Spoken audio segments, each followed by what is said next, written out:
हुआ फिर समा।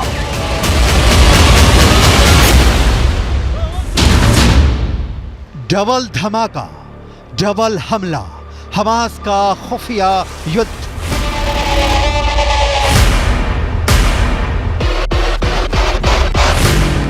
हमास के 45,000 लड़ाकों में से कितने सुरंग के अंदर और कितने जमीन के ऊपर से इजरायली सेना पर हमला कर रहे हैं, इसे लेकर ना तो अभी तक मोसाद कोई खुलासा कर पाया है और ना ही अमेरिका की खुफिया एजेंसी को कोई भनक लग पाई है। लेकिन मिडिल ईस्ट की मीडिया से जुड़े जानकारों के मुताबिक हमास इजरायली सेना पर वैसे भीषण हमले नहीं कर रहा है जैसे उसे करने चाहिए थे। कुछ खबरों में दावा किया गया है कि भले ही इजरायली सेना दावा करे कि वो गाजा सिटी के बीचों बीच पहुंच चुकी है, लेकिन हकीकत में इस दावे पर पश्चिमी मीडिया के वॉर एक्सपर्ट्स अब सवाल उठाने लगे हैं। इजरायल के 34 से ज्यादा सैनिक जमीनी हमले के दौरान मारे जा चुके हैं। हम आपको पश्चिमी मीडिया के दावों के हवाले से बताने जा रहे हैं कि इजरायल सेना पर डबल धमाके के साथ डबल हमले की तैयारी हमास ने हिजबुल्लाह से मिलकर कर ली है।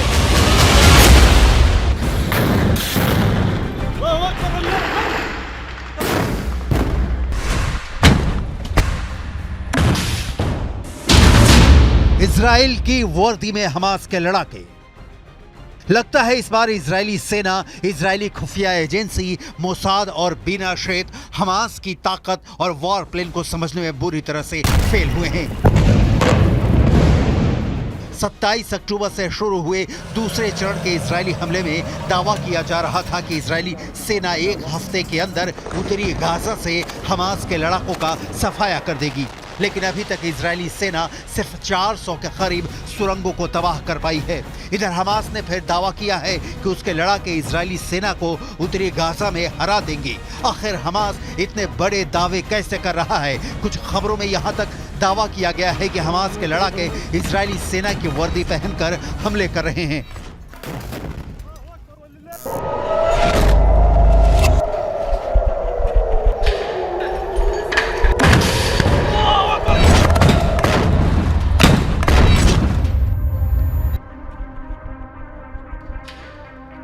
हमास सेना के शाखा अल कसम ब्रिगेड ने एक वीडियो जारी किया है जिसमें दिखाया गया है कि उत्तरी गाजा में इजरायली सेना उनके टैंक, उनके बख्तरबंद लड़ाकू वाहनों, यहां तक कि बुलडोजर पर भी हमास लड़ाके बेहद बेरहम और घातक हमले कर रहे हैं।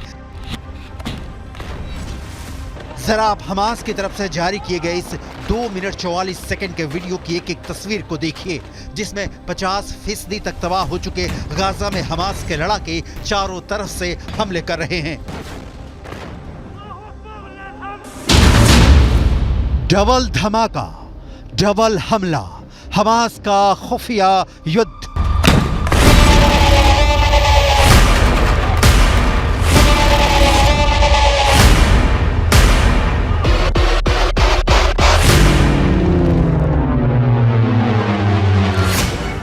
हमास की अल कसम ब्रिगेड के लड़ाके आरपीजी, थर्मोबैरिक ग्रेनेड, रॉकेट से इजरायली सेना पर बेहद पास से हमले कर रहे हैं।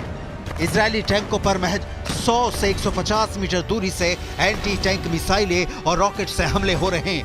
हैरानी की बात तो यह है कि हमास की अल कसम ब्रिगेड अमेरिकी और रूसी हथियारों से इजरायली सेना पर हमला कर रही है। हमास के पास जो घातक राइफलें हैं उन्हें देखकर ही लग जाता है कि या तो अमेरिकी हैं या फिर रूसी। इस वीडियो में दिखाया गया है कि हमास के लड़ाके अचानक तबाह इमारतों से बाहर निकलकर आरपीजी फायर कर रहे हैं या फिर टैंकों पर सीधे रॉकेटों से हमले कर रहे हैं, जबकि जमीन पर इजरायली सेना का एक भी पैदल सैनिक नहीं दिख रहा है। इजरायली सेना पूरी तरह से या टैंक के अंदर है या फिर किसी बख्तरबंद वाहन के अंदर से हमास के लड़ाकों से जंग कर रही है। हमास के इस खुफिया युद्ध ने इजरायली सेना के पसीने छुटा दिए हैं। खुद इजरायल के रक्षा मंत्री तक मानने को मजबूर हैं कि उन्हें बेहद क्रूर और शातिर लड़ाकों से जंग करनी पड़ रही है। עזה היא בסיס הטרור הגדול ביותר שבנה האדם אי פעם. כל העיר הזו היא בסיס טרור אחד גדול. מתחת לקרקע קילומטרים של מנהרות. הן מתחברות אל בתי חולים, אל בתי ספר, הן מחוברות ביניהם. יש בתוכם חדרי קשר. מחסני תחמושת, מקומות לינה, והכל על מנת לשמש בסיס של טרור שממנו ניתן לפגוע. इजराइल के लिए विनाशक हिजबुल्लाह का हमला। लेकिन वहीं दूसरी तरफ हिजबुल्लाह के चीफ हसन नसरल्लाह ने दावा किया है कि इजरायली सेना के लिए गाजा युद्ध विनाशकारी साबित होने जा रहा है। हिजबुल्लाह के 60,000 से ज्यादा लड़ाके हमास के 40,000 लड़ाकों के साथ इजरायली सेना पर दूसरे राउंड का विनाशकारी हमला करने जा रहे हैं। पश्चिमी मीडिया ने भी माना है कि हिजबुल्लाह की रॉकेट और मिसाइल ताकत इजराइल के लिए विनाशकारी साबित होगी। हालांकि इजरायली सेना पूरे जोश के साथ दावा कर रही है कि उसने उत्तरी गाजा में 10 घंटे की भीषण जंग में पिछले 24 घंटे के अंदर हमास के बहुत बड़े गढ़ पर कब्जा कर लिया है।